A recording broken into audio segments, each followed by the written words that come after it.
Why you can't just walk your big ass in here without an invite, huh?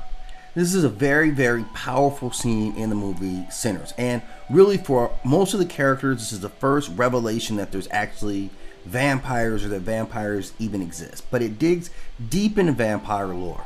Now, most of us, we understand the aversion to garlic and the aversion to silver because those things are always traditionally related to blood. So we get that.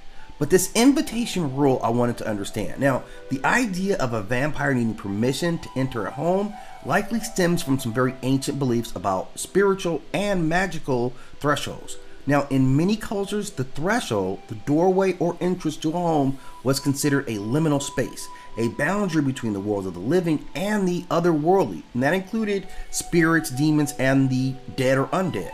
Now, this invitation rule taps into the notion that vampire isn't just merely a physical predator, it's a metaphysical invader. By requiring an invitation, folklore reinforces the concept of personal boundaries and consent. Your home, in ancient superstition, represents your personal sanctum, protected by your will and hospitality.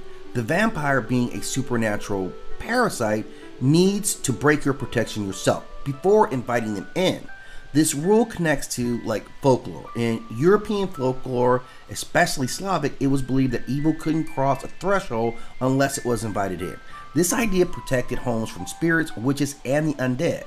Now, consent and complicity, an invitation symbolizing complicity with evil. And this idea reflects a cultural fear that evil doesn't force itself upon you, but rather seduces you or deceives you into dropping your guard. This is very prevalent in a lot of African and African American belief systems, that you dance with the devil. And I think there was a reference early in the movie with the guitar player. His father tells him, if you keep dancing with the devil. So this does clearly align with associating or consenting to evil.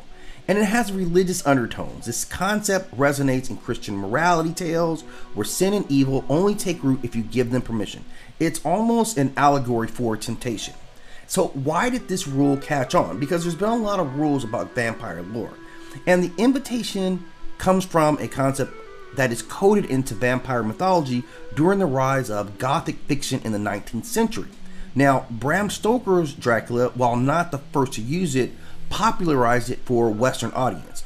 Like adaptations in films and movies, they took this idea and they ran with it. It became a narrative device that, one, creates tension. Will the victim invite the monster in? It highlights the vampire as a social predator. It's not just brute force. A lot of vampires work in massive manipulation. It reinforces the home as a sacred space and the vampire as a violation of that sanctity. Now, in the real world, if we strip away the supernatural elements, the invitation rule reflects a deep human fear of violating social contract and boundaries. So think about it. In real world, we let people in our personal space based on trust. And the idea of inviting someone in only for them to reveal themselves as a predator parallels real life dangers like betrayal, deception, and abuse. So let's be real. This invitation rule is not about superstition. It's a powerful metaphor for how evil, manipulation, and danger often operate. It doesn't just barge in. It waits for a weakness, a slip, a moment of trust, a conscious or unconscious invitation to come in and wreck your life. In a world where social media opens up our thresholds on a daily basis, this ancient vampire's invitation rule really resonates more than ever. If you ever want to take a look at how you protect yourself from vampires or any other beings, go back to the ancient myths and they'll tell you all these things.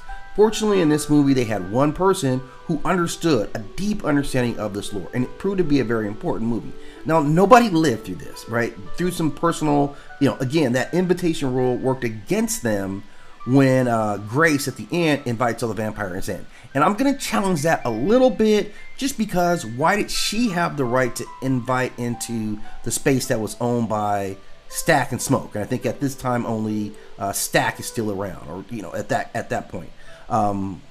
So that's an interesting way that they play that up. But obviously a pivotal portion in the movie that I wanted to explain and understand a little bit, because that is at the heart of a lot of vampire